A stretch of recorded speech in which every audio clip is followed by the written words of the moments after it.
Bonjour, comment ça va? Aujourd'hui, je vous propose un cours de haut niveau, C1, C2. Et il s'agit donc d'étudier les articulations logiques sur un texte lorsque vous allez rédiger un texte. Voilà. Alors, il faut faire attention car ce n'est pas simple. D'accord? et comme le mot le dit, il faut que vous soyez logique. D'accord? Alors, cette explication, je ne veux pas la traduire en espagnol. Car un C1, un C2 doit très bien comprendre mes arguments, si vous voulez, mon discours. Alors, les articulations logiques, il y en a plusieurs. Bon, ici, vous avez quelques-unes, les principales. Nous allons voir lesquelles. Après, nous verrons des exemples pour justifier donc leur utilisation. Alors, à quoi ça sert les articulations logiques? Alors, les articulations logiques, cela sert à relier les idées de deux propositions, une principale et l'autre dépendante, la subordonnée, ou alors deux propositions indépendantes avec un mot de liaison. Mot de liaison pour les phrases indépendantes et subordination pour la principale et la dépendante. Alors, vous avez ici d'ailleurs, par ailleurs, alors que, en effet, en fait, aussi, en outre, tantôt, soit. D'accord? Bien. Alors, d'ailleurs, je vais vous quand même traduire ce que cela correspond en espagnol. D'accord? Bien.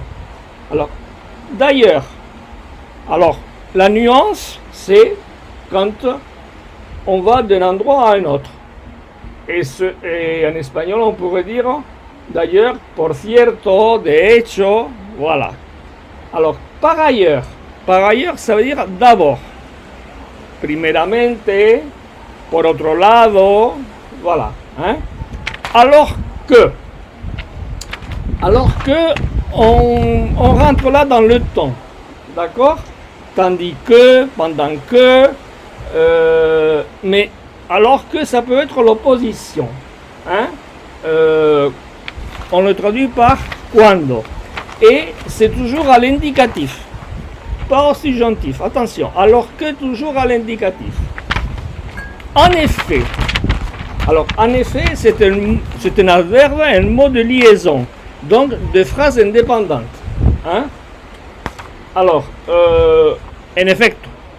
D'accord? En fait, on l'utilise tout le temps. Vous entendez les Français parler en fait, en realidad, ça veut dire. Hein? Et c'est un mot de liaison. Ça peut être aussi l'opposition. Voilà. Aussi, c'est un adverbe. Donc, ça peut être también, en espagnol, mais aussi, ça peut être aussi por lo que, et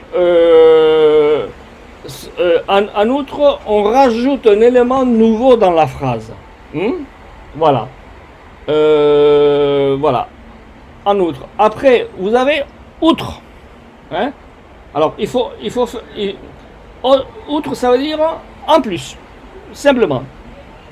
En plus, además de, et c'est tout. Quelle est la différence entre en outre et outre? En outre, il faut rajouter une idée, c'est-à-dire un peu plus large, pour expliquer les idées. Outre, c'est toujours en plus. en plus. Voilà. Además de, c'est tout. C'est un peu compliqué, hein, mais bon, on le verra avec les exemples. Tanto, c'est un adverbe. Hein. Ça peut traduire par tan pronto como. Et soit, c'est un adverbe. Hein. Ya, sea, bien. Voilà. Hein. Donc, maintenant, nous allons passer aux exemples. Je vais vous les écrire et expliquer. Et après, je vous donnerai des exercices à faire.